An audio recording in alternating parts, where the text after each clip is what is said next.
जय Hind. Northern coalfields limited यानी NCL में ग्रेजुएट अप्रेंटिस की वैकेंसी आई है। ये आपको एनसीएल की वेबसाइट पर यहाँ मेन्यू में कैरियर और उसके बाद अप्रेंटिसशिप ट्रेनिंग,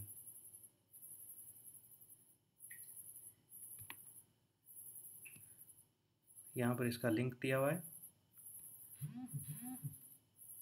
और यहाँ पर बहुत सारे लिंक है। यहाँ पर क्लिक करने पर इसको आवेदन करने से पहले किन बातों का ध्यान रखना है इसके बारे में बताया गया है और आवेदन करने का लिंक यहाँ पर है। आवेदन 20 जुलाई से 3 अगस्त 2023 के बीच में किया जा सकता है। अधिसूचना मतलब नोटिफिकेशन विस्तृत यहाँ पर है और नोटिफिकेशन को देखें तो हालांकि यहाँ पर केवल अंग्रेजी में दिया है, आपको इसको पूरा वर्ड टू वर्ड पूरा पढ़ना है कम से कम 2 बार। ये दिनांक 10 जुलाई 2023 को जारी हुआ है और ऊपर ही लिखा है ग्रेजुएट एंड डिप्लोमा टेक्नीशियन, मतलब ग्रेजुएट साधारण है और डिप्लोमा केवल टेक्नीशियन जो हैं उनके लिए ये वैकेंसी है अप्रेंटिसशिप एक्ट 1961 के तहत। इसमें कुल 700 पोस्ट है और पोस्ट कोड भी इधर दिया है किस किस के लिए है। Bachelor of computer application, bachelor electronics and telecommunication engineering, bachelor of pharmacy, bachelor of commerce, bachelor of science, bachelor of electrical engineering, bachelor of mechanical engineering, bachelor of mining engineering and bachelor of computer science and engineering. ये इतनी सारी पोस्टें जो है degree के basis पे और इनका स्टाइपेंड है 9,000 रुपये। 4 टाइप की पोस्ट है जो डिप्लोमा होल्डर के लिए है। Diploma in electronics and telecommunication, diploma in electrical engineering, diploma in mechanical engineering and diploma in mining engineering. इन सभी की कुल वैकेंसी 700 है और दोनों ही टाइप में इनकी अवधि है पूरे 1 साल की। इधर इन्होंने टेबल में बताया है कि ग्रेजुएट अप्रेंटिस के लिए कितनी वैकेंसी है और डिप्लोमा के लिए कितनी। ये मध्य प्रदेश के जितने कैंडिडेट हैं मध्य प्रदेश के रहने वाले या मध्य प्रदेश राज्य से जिन्होंने डिप्लोमा या डिग्री किया है उनकी कुल पोस्ट 225 है और इस 225 है ग्रेजुएट अप्रेंटिस की और यूपी के लिए 155 है ग्रेजुएट अप्रेंटिस के लिए। इसी तरह टेक्नीशियन जितने एमपी के हैं उनके लिए 153 और यूपी के लिए 167।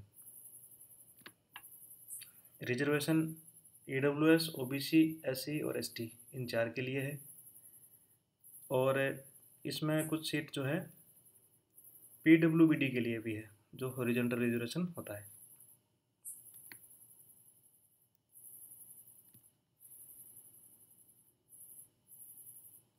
और इसमें आगे लिखा है suitability of disabilities for different notified position of apprentice trainee and total number of horizontal reservation. ये कितना इसमें बताया हुआ है, टोटल 15 रिजर्व ट्रेनिंग स्लॉट्स है। इनके लिए जैसे बैचलर ऑफ कंप्यूटर एप्लीकेशन में एलवी, एचएच, ओए, ओएल, ओएल, डीडब्ल्यू, एएसडी, इसी तरह सभी में बताया कि कौन कौन सी सुटेबल किस किस वैकेंसी के लिए है। 12 पोस्ट जो है डिप्लोमा में रिजर्व है पीडब्ल्यूबीडी के लिए और कैटेगरी का जो एब्रीवेशन है वो यहाँ नीचे दिया हुआ है। तीसरी टेबल है, तीसरा पॉइंट है डिटेल ऑफ क्वालिफिकेशन क्या क्या चाहिए। बैचलर ऑफ कंप्यूटर एप्लीकेशन, इसमें देखो एक चीज़ और लिखी है ऊपर, no higher qualification will be entertained और qualification to be recognise by AICTE/UGC/BTE।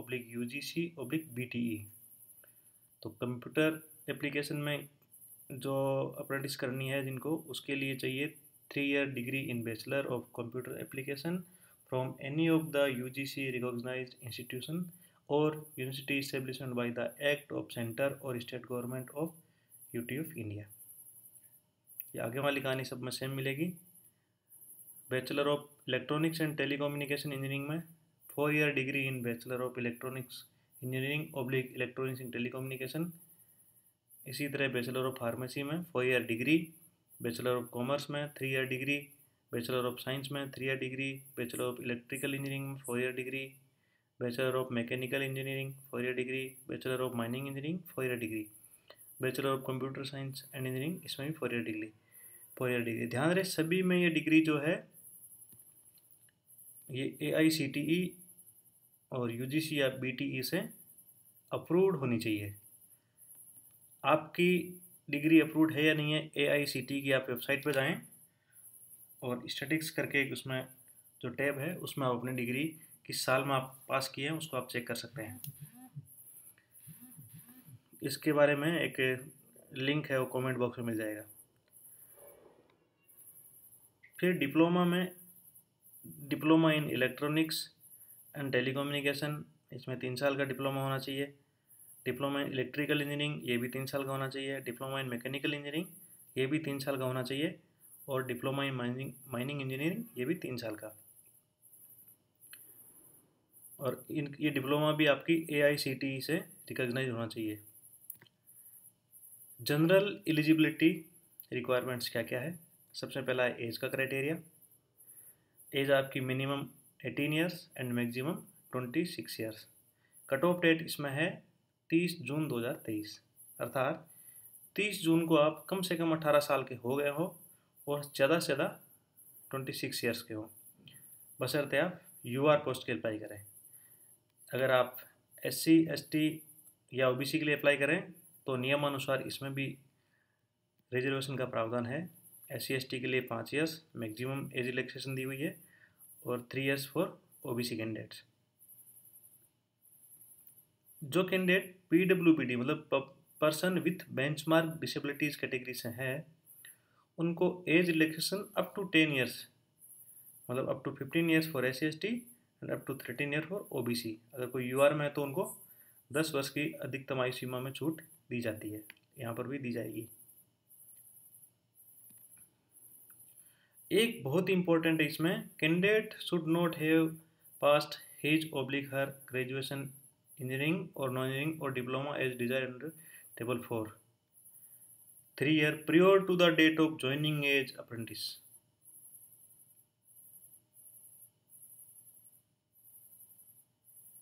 Through any Indian citizen possessing the requisite qualification may apply against this notification, but candidate who is either are resident of Uttar Pradesh and Madhya Pradesh or have passed their qualifying degree diploma from any recognized institution function in both of the state will be preferred।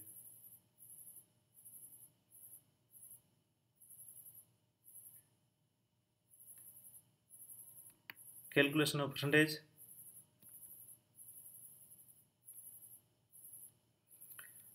The degree percentage provided by university oblique college will be considered with और ये CGPA ये बहुत important नहीं है। इसमें इतना एक ध्यान रखने वाली चीज़ है कि अगर आपके जितना भी परसेंटेज हैं वो आपको एज इट इज़ लिखना है। अगर 49.99 है तो उसको ऐसा ही लिखना है। ये will be treated as less than 50 है, ज़रूर आपको इसको 50 बनाना नहीं है। ज़्यादातर गलती इसमें बच्चे ये करते हैं कि केवल अंतिम वर्ष की जो मार्कशीट है उसके परसेंटेज लिख देते हैं। अगर आपके पास कंसोलिडेटेड मार्कशीट नहीं है जिसमें आपके 3 साल या 6 सेमेस्टर या 4 साल या 8 सेमेस्टर के मार्क्स उसमें सबको जोड़ करके नंबर नहीं निकाले गए हैं तो आप ये काम खुद कर लें।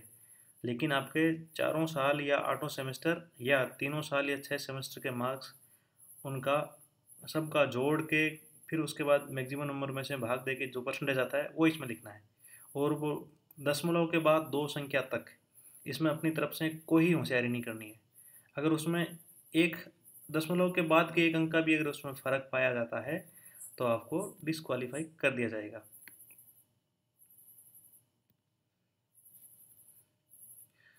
एक और इम्पोर्टेंट है, for all positions the qualification prescribed shall be from a recognised institution university as a full time regular course.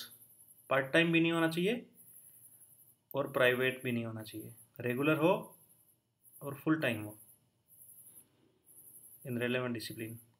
The candidate who undergone apprenticeship earlier, जो पहले से कर चुके हैं या कर रहे हैं एज पर अप्रेंटिसशिप एक्ट 1961 हो, 73, 2040 या 1992, कोई सा भी अमेंडमेंट जो भी टाइम हुआ है, लेकिन आप अगर आप एक बार कर चुके हैं तो फिर आप इसके लिए एलिजिबल नहीं रहेंगे। In case of date of declaration of result is not mentioned in the marksheet, अगर आपके अंक तालिका में आपके या आपके डिग्री में अगर आपके डिग्री की या एग्ज़ाम के पास करने की तिथि उसमें नहीं है, रिजल्ट डिक्लेयर करने की तिथि उसमें नहीं लिखी है, तो फिर आपको अपने इंस्टीट्यूशन से एक लेटर पर ये चीज़ लिखवा के लाना होगा कि आपने कब पास किया है। एक और इसमें बड़ा महत्वपूर्ण चीज़ है, candidate possessing higher qualification, master degree etcetera over the prescribed qualification shall not be considered eligible for the above notified positions. अगर आप इसमें ग्रेजुएट डिग्री मांगी है और आप पोस्ट ग्रेजुएशन कर रहे हैं या कर चुके हैं तो फिर आप इसमें एलिजिबल नहीं होंगे। Candidate enrolled in the second year of engineering degree और डिप्लोमा थ्रू लेटरल एंट्री, उसको माना जाएगा, following norm of एसिटी in this regard will be considered है, ये तो ठीक है। अब दूसरी महत्वपूर्ण तिथियाँ, रिलीज हुआ है ये 10 जुलाई को, शॉर्ट नोटिफिकेशन आ गया था।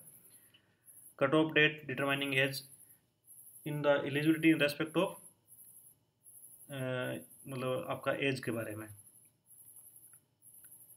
If specially not mention otherwise, 30 जून 2023 है। स्टार्ट डेट 20 जुलाई है। लास्ट डेट 3 अगस्त 2023 है। उसके बाद ये पोर्टल पर ऑनलाइन एप्लीकेशन का बंद हो जाएगा। और टेंटेटिव आपके release of list of short listed candidate document for document scrutiny और वेरिफिकेशन, ये 10 अगस्त के आसपास आपका इसमें आ जाएगा। और आपकी ट्रेनिंग स्टार्ट हो सकती है 21 अगस्त 2023 से। सिलेक्शन मेथोडोलॉजी क्या होगी, एनी कैंडिडेट में apply to any notification post only, आप 2 पहले अप्लाई नहीं कर सकते।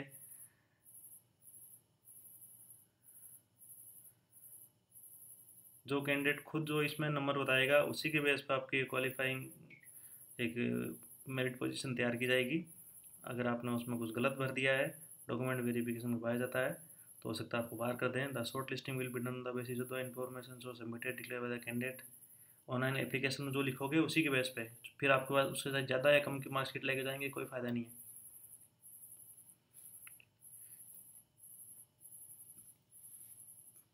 जब भी आपको एनसीएल में डॉक्यूमेंट स्क्रूटनी के बुलाया जाएगा तो आपको ओरिजिनल डॉक्यूमेंट और सर्टिफिकेट्स जितने उस समय लेके आना होगा। इसकी सूचना आपको एनसीएल की ऑफिशियल वेबसाइट पर मिलेगी। अगर डॉक्यूमेंट वेरिफिकेशन के टाइम पाया जाता है कि आपने कोई गलत सूचना दी है ऑनलाइन पोर्टल पर, इनकम्प्लीट दी है, कोई फर्जी डॉक्यूमेंट सबमिट किया है, या फिर आपने सपोर्टिंग डॉक्यूमेंट जमा उसका लगाया नहीं है, तो फिर आपको आपकी जो आवेदन है उसको रद्द कर दिया जाएगा।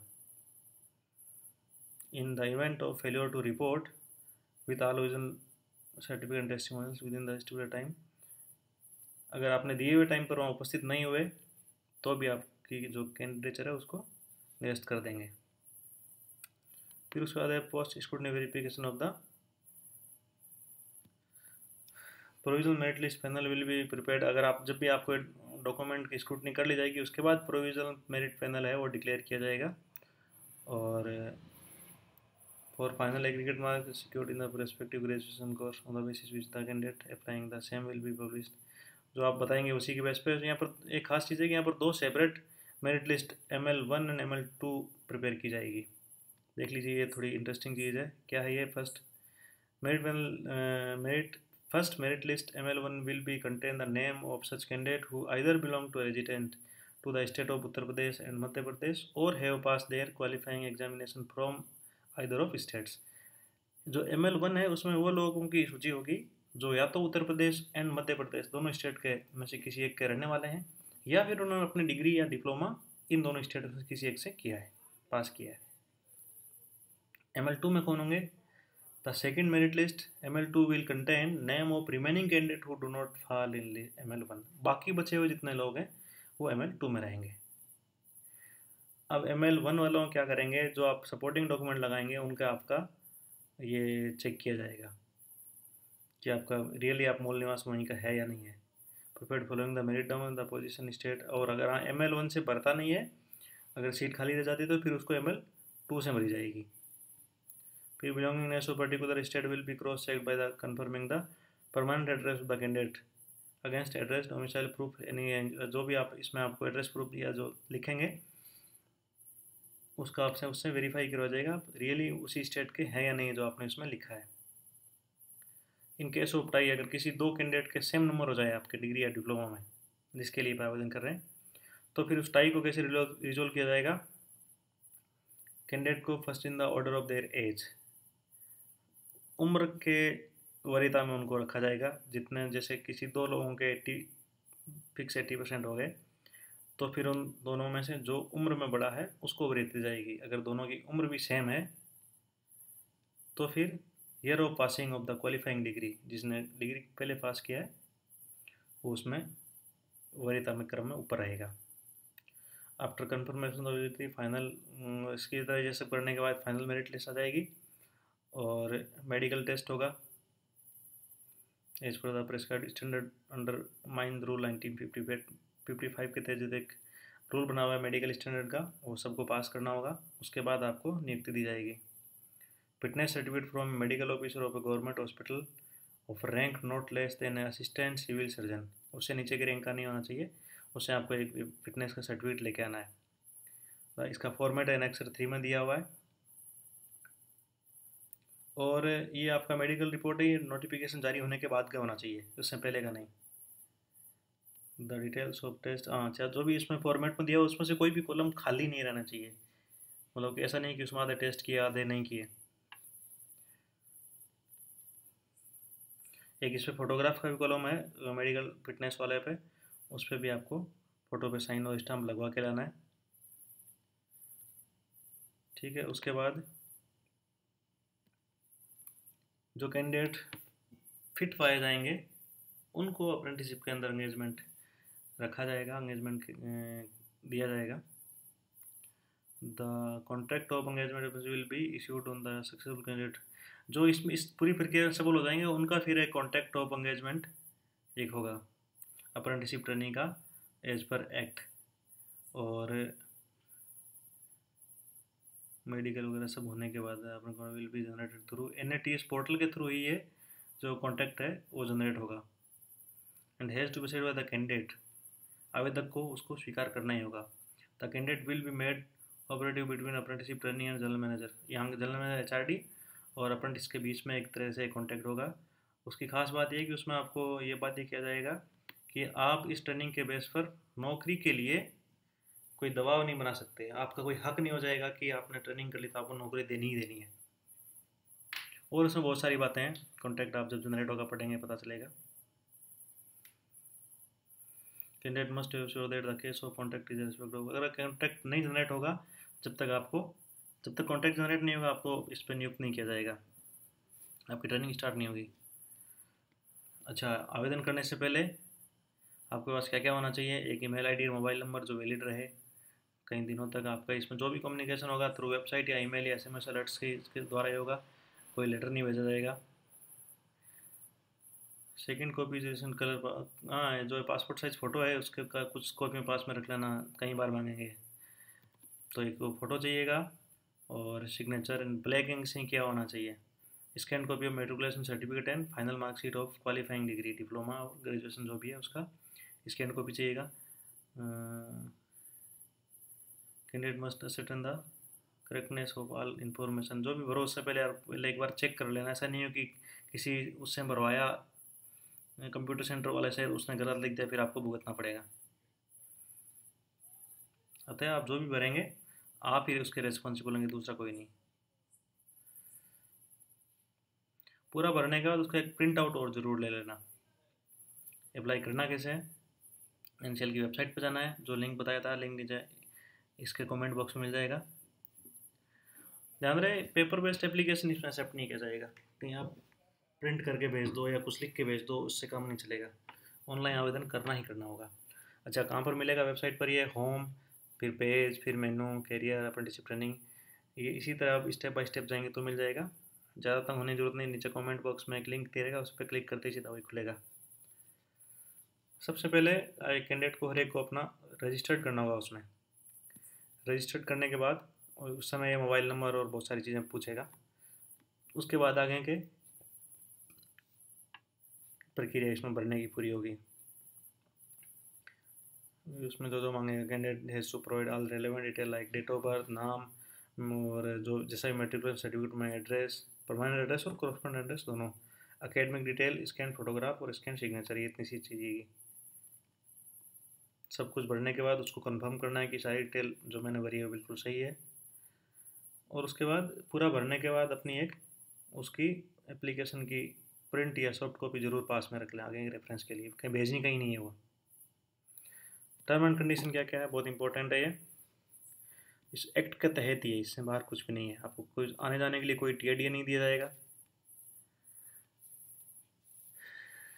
और the apprenticeship training shall not be absorbed in NCL as an employee of any of the establishment of NCL in any case whatsoever, and the apprenticeship trainee shall not raise claim for the employment in NCL in any case. Any such claim for employment will not be entertained.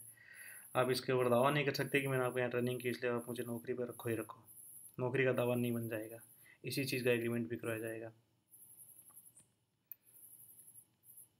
एक दो इसमें affidavit भी देना होगा इसी से related, उसका annexure 4 में है। हालांकि उसमें कितने रुपए का है ये बताया नहीं गया, कहीं कमेंट में क्लियर करके फिर बता दिया जाएगा। स्टाइपेंड उनको डायरेक्टली उनके आधार जो से लिंक जो अकाउंट है उसी में दिया जाएगा, किसी दूसरे में नहीं। तो अपना अकाउंट नंबर को आधार से पहले लिंक करवा लेना। ये मोबाइल नंबर और ये पहले बता ही चुके हैं। आपको एनसीएल की वेबसाइट पर रेगुलरली विजिट करते रहना है ताकि कोई नई इन्फॉर्मेशन हो तो आपको मिल जाए। दूसरे तरीके से उसको कोई माना नहीं जाएगा, ठीक है। और ये क्या लिखा, अगर आपने कोई इन्फॉर्मेशन इनकरेक्ट दी, इनकम्प्लीट दी, या फिर इसमें कुछ झूठ है या कुछ भी अगर छुपाया तो फिर आपको रिजेक्ट कर दिया जाएगा।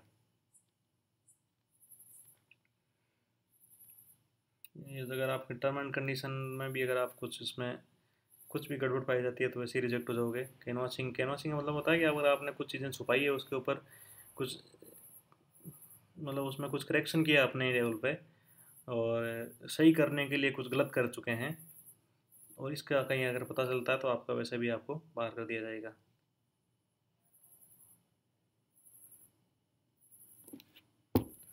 उसके बाद क्या लिखा है, आपको एनसीएल के किसी भी क्षेत्र में आपको भेजा जा सकता है ट्रेनिंग के लिए, और पूरा आपका पूरा कंट्रोल, आपका स्टाइपेंड, छुट्टी, अटेंडेंस, ये सब आपका अप्रेंटिसशिप डायरी सब उसी एरिया से उसी के आपके अंडर में रहेगी।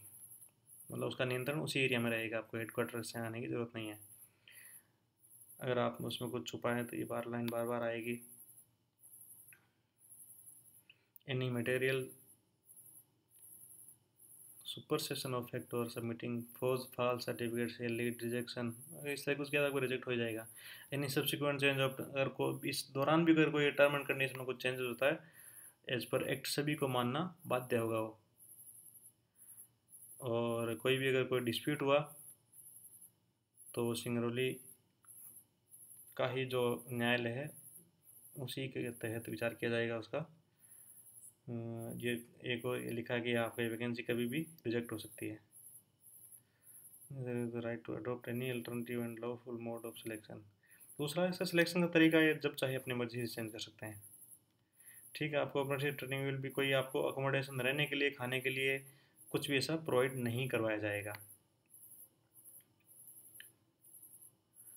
फिर लास्ट में लिखा, अगर आपको कोई समस्या आती है इसको भरने में तो आप इस पर इस ईमेल आईडी पे मेल कर सकते हैं अपना। और इसके साथ में क्या क्या लगा है ये सारी चीज़ें इसमें बताइए। खास चीज़ का ध्यान रखना है कि आपको जो भी जहाँ से भी देखें ऑथेंटिक न्यूज़ वही है जो इस एनसीएल की वेबसाइट पर, ऑफिशियल वेबसाइट पर लगा हुआ है। किसी वीडियो के या किसी एजेंट के चक्कर में मत पड़ना। इसमें हो सकता है आपको इधर उधर घूमते हुए कुछ लोग मिल जाए जो बेवजह आपको तंग करने या पैसे हटने के चक्कर में हो कि हम आपको परमानेंट नौकरी दिलवा देंगे, जबकि 1 साल की ट्रेनिंग के लिए है। यस, इसमें आपको स्टाइपेंड ज़रूर मिलेगा, लेकिन ये केवल 1 साल के लिए ट्रेनिंग के लिए है, ये अप्रेंटिसशिप ट्रेनिंग। तो उम्मीद है आपको ये वीडियो पसंद आया होगा, और अगर आपने अभी तक चैनल को सब्सक्राइब नहीं किया तो ज़रूर कर लें। इसी तरह की सूचना आपको और इस पर मिलती रहेगी। और इसका जो लिंक है ऑनलाइन एप्लीकेशन का, उसको आपको कमेंट बॉक्स में मिल जाएगा। धन्यवाद।